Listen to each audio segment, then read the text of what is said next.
2019, the world was shocked by a rapidly spreading virus known as COVID-19. The first cases of COVID-19 in Malaysia were confirmed among travelers from China in Johor via Singapore on January 25, 2020. By the end of March, the total number of cases had risen from less than 30 to more than 2,000 across the country. In response to an increase in cases in March 2020, Malaysia's government, led by Prime Minister Muhyiddin Yassin, imposed a nationwide lockdown known as the Movement Control Order (MCO), which began on March 18, 2020. Several restrictions have been imposed, including the closure of all business premises except those selling everyday necessities. As a result of MCO implementation, Malaysia's economic activity slowed down, resulting in an increase in unemployment. Since many people lost their jobs, poverty increased. As the situation worsens, the government has taken a lot of initiatives to recover the economy. One of the initiatives is to allow the withdrawal of funds from EPF accounts. Employees' Provident Fund EPF withdrawals at a time when the people are facing uncertainties caused by the COVID-19 pandemic must be considered a dire and emergency need, said by UMNO Youth Chief Datuk Dr. Ashraf Wajdiduzuki. He stated that the withdrawals will be highly helpful to the people's survival because now there is no guarantee that their lives will improve, and he also said that the announcement must not be perceived as a political act but rather as an effort to help people in need. As from the start of COVID-19 through the many movement control orders (MCO) that has been imposed, the people have been impacted to the stage that most have incurred significant debts. On 16 March 2022, Prime Minister Datuk Seri Ismail Sabri Yaakob said that the government had agreed to let EPF contributors make a special withdrawal of RM10,000 to help people that still affected by the COVID-19 crisis. Even though it was a difficult decision, our Prime Minister said that the government had no choice but to pursue this middle ground solution in order to create a balance between contributors' necessities and their future savings. Justru pada hari ini, kerajaan bersetuju membenarkan pengeluaran khas KWSP sebanyak RM10,000.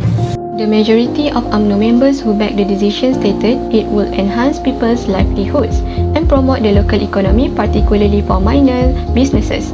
Meanwhile, UMNO Secretary General Ahmad Maslan supported that the announcement as timely, adding that many people needed it. What is essential is that they can use their savings to replenish their business capital, pay off debts, and meet personal and family responsibilities. Besides, they can utilize the withdrawal for various purposes. There are several parties that do not support the withdrawal of EPF funds because it will decrease people's retirement funds. According to the Minister of Finance, Tengku Datuk Seri Zafrul Tengku Abdul Aziz, in a Facebook post, he argued that nearly half of all EPF contributors have a contribution balance of less than RM10,000. Worryingly, 79% of those with savings of less than RM10,000 are Bumiputras. If we continue to withdraw from EPF without putting aside alternative retirement funds, we may not have enough when we retire. As we are all aware, working after the age of 60 becomes much more difficult. It is because our ability to work begins to decline as we get older. Next, the withdrawal of EPF funds will make the EPF party lose more capital and thus will be unable to invest to generate income. As a result, members cannot anticipate a higher return on dividend profits. We can conclude from this that EPF performance is critical not only for those who are still working to save, but also for retirees who rely on dividends to boost their savings. Lastly, the withdrawal of EPF funds will have an effect on the country's markets. According to the Minister of Finance, Tengku Datuk Seri Zafrul Tengku Abdul Aziz, EPF investments in the equity market account for approximately 16% of the total market capitalisation, or RM1.7 trillion.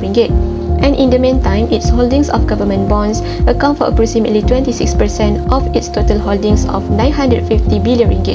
EPF also owns 21% of corporate bonds worth RM791 billion. In other words, if further withdrawals were allowed, EPF would be forced to liquidate its holdings in equity and bonds, both domestically and abroad, creating market uncertainties. Investors' confidence will fall, resulting in capital flight. I would say first thing is scared, and then confused, You're so comfortable working in a company or in an industry for so many years, in and out of the industry, and then suddenly it's like, oops, full stop, end of story. Pada pandangan saya, baguslah KWSP buat macam tu sebab tengah tak ada kerja ni kan, daripada tanggung hutang.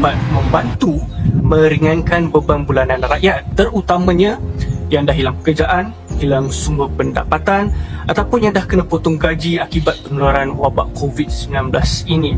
So kalau kita keluarkan duit berbulan-bulan dari KWSP ni, takut nanti tak cukup pula duit simpanan untuk hari tua, especially untuk golongan B40, sebab KWSP ni meliputi sebahagian besar daripada simpanan mereka yang mungkin telah dicarumkan bertahun-tahun yang lalu.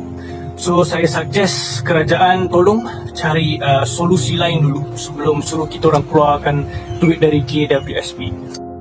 In conclusion, COVID-19 has a significant financial impact on everyone's finances, not just the individual but also the government. The government does not have enough funds to assist the entire community, but at the same time, many people really need money to survive. As a result, people ask the government to approve their EPF withdrawal application. The government is also concerned about people saving less in the future. It is because EPF is a retirement saving account that people can access when they retire.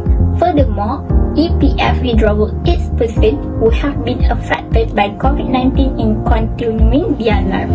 This EPF withdrawal only can solve people's financial problems in the short run period. But what lies in the future, in the long run? So, how can people survive their life if there is no saving? Therefore, the government should play a role in developing effective strategy that can be implemented to increase the fund for retirement saving, such as encouraging people to save their withdrawal money in a financial institution that can provide a return like a dividend. For example, they can put their money in Amanah Saham Bumi Putra (ASB) and receive an annual return. This is to replenish their retirement saving that will be used in the future.